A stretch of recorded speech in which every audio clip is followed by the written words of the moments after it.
If you aren't getting the results that you want on the bike, then it's probably due to one thing. Basically, you're doing it all wrong. But the good news is that today I'm going to give you one single tip that will not only improve your cycling, but will also improve your general fitness as well.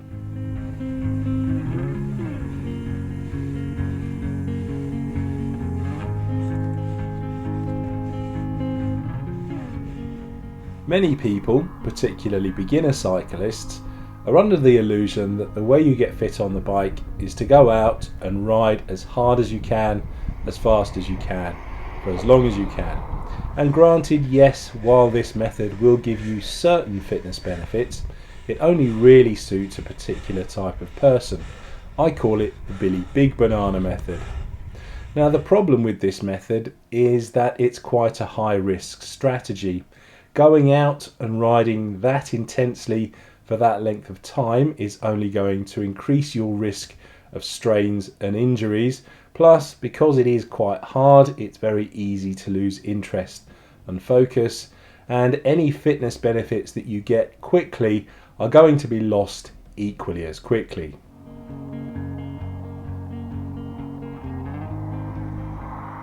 Now, the solution to this is actually pretty simple and very straightforward.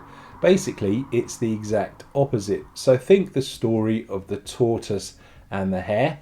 Or I've been hearing a quote that's been attributed to Bruce Lee recently, which is long-term consistency beats short-term intensity.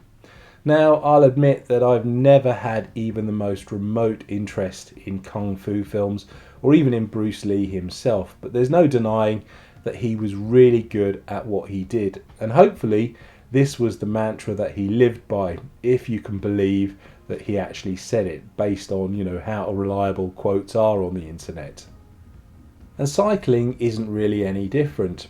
I would argue that going out and doing low intensity rides, but doing them very regularly and very consistently, is always going to be much better for your fitness than doing irregular, intense rides. And indeed, that is the method that I've been using since January, and it's really starting to pay off.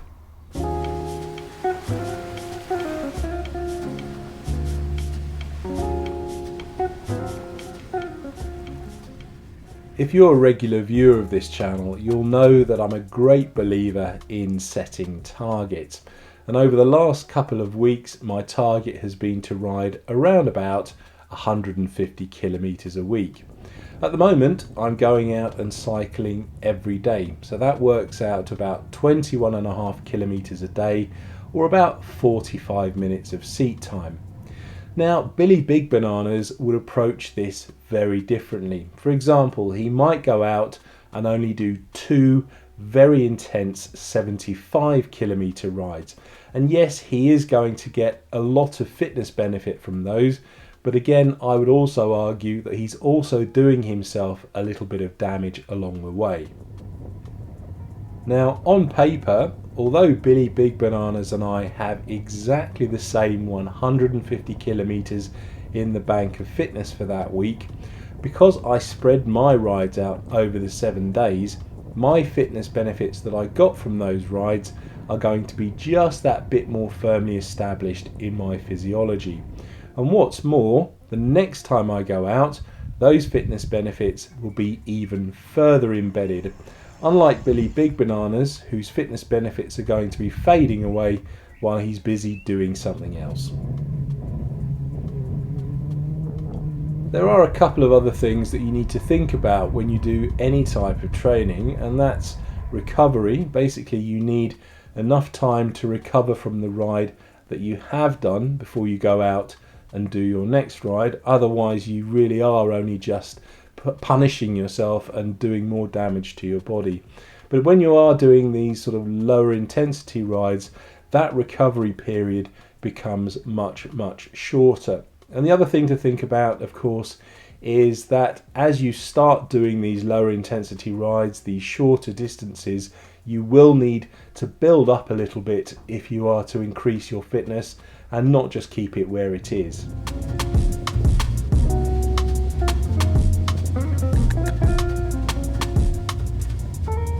The holy grail, of course, is to be able to do both. So go out and do very regular, very consistent rides, but at a much, much higher intensity. But I think now we're starting to edge into the realms of the professional cyclist, not just from a physiological point of view, but also from a mental point of view and a time management point of view. Us mere mortals simply just don't have 2-3 hours a day that we can devote to do the necessary training needed to maintain that level of fitness.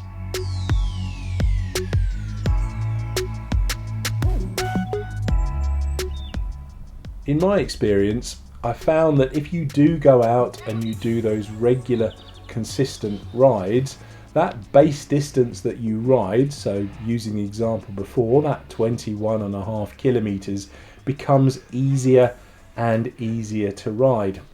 And also, when you do need to do something a bit further and a bit faster, because you have that sort of very solid fitness base there, that becomes a little bit easier as well.